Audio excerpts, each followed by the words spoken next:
Welcome to the Library of Jenny Blair, where we uncover leadership stories that shape us and relationship ideas that inspire us. I'm Jenny, here to help explore another idea with you. Let's get started. One of the things I wanted to talk about this week was exploring how we celebrate connection in the workplace.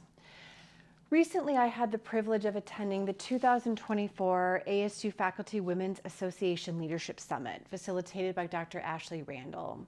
And she had several important thought leaders on to talk about the power of connection, not just in the workplace, but across our lives. But for our space today, the Library of Jenny Blair, I really want to focus on what that means in leadership spaces for us. Here's some key takeaways I wanted to share with you after I reflected upon the panelist discussion. It is so important that we prioritize and elevate relationships. So the panelists, Dr. Mark Schultz, Dr. Robert Waldinger, and Dr. Judith Kashmir, talked about one of the pivotal points of our lives is how we build connections and relationships with others.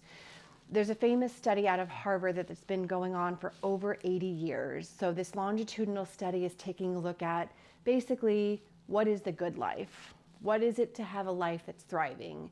And the takeaway in studying these folks, these families for over 80 years is the power of relationships.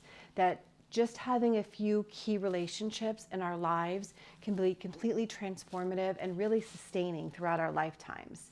And given that so many of us spend so much of our time at work, I think it's really important that we explore that as a community. The second takeaway I want to talk about is how can we harmonize our time and connection with each other? So especially in a post-COVID environment, we have to be extra thoughtful in how we relationship build. And so even really small gestures as you're walking into the workplace, asking somebody how their weekend was, is very powerful and goes a long way in building community and relationships in the workplace. And really it fosters places of happiness and belonging when people know they're seen and cared for in the workplace. Another takeaway from listening to the panelists is to really explore how are we using technology in the workplace. And we've kind of gone over this in the Library of Jenny Blair in previous episodes, but something to consider is, what do your remote teams look like? What do your hybrid spaces look like? How do you bring your teams together?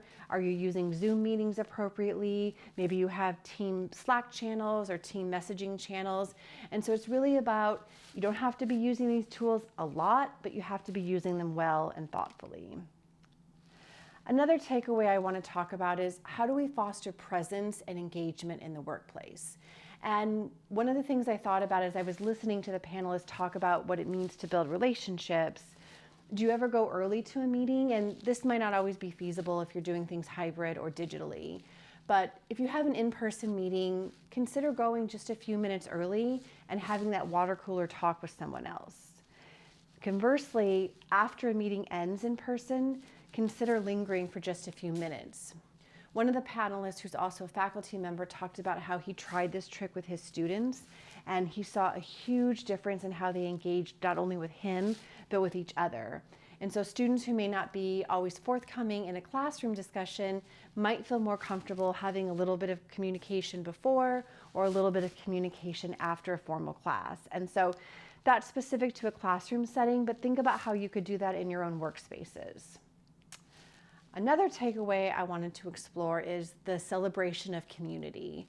So this is really, again, the thoughtful ways that we bring people together. And I was actually really thinking about this one. Part of my work is to not just lead my team, but also engage in culture spaces. And so a big discussion we have a lot in culture or enrichment work is, what does it look like for people to gather? And something that the panelists talked about that I've been really trying to digest this week is that, yes, when you gather people together, it should be intentional and it should be by design, but it doesn't always necessarily have to be around a specific, milestone. Those are important, somebody's graduation. We talked about birthdays last week. You can also just gather people. One of the panelists talked about that something that is irreplaceable through digital spaces is food. And so if that's something that you can explore, gathering people together to break bread is really powerful and something that we can't replicate over digital spaces. And so think about using food as a way to bring people together to transform how folks are gathering in your spaces. So lots of takeaways to think about, but ultimately I want you to think about this, that as we navigate the complexities of modern work environment, that the kind of positive relationships we have in the workplace play a huge role in how we feel belonging and productivity in the workplace. And so making sure that we have core critical relationships really support our happiness, our resilience in the workplace. It's about having relationships that are built over time, over thoughtful connection points, and really help us build trust, right? So if I know that somebody has my back at work, that's a really powerful feeling, and it goes a long way in helping me feel safe and secure in my environment. So something I want you all to ask yourselves, you can think about it to yourself, or if you even want to post it in the chat below, what action can you take today that drives appreciation and attention to someone in your workplace? All right, everyone. Thanks for joining us. I'll see you next week. Bye.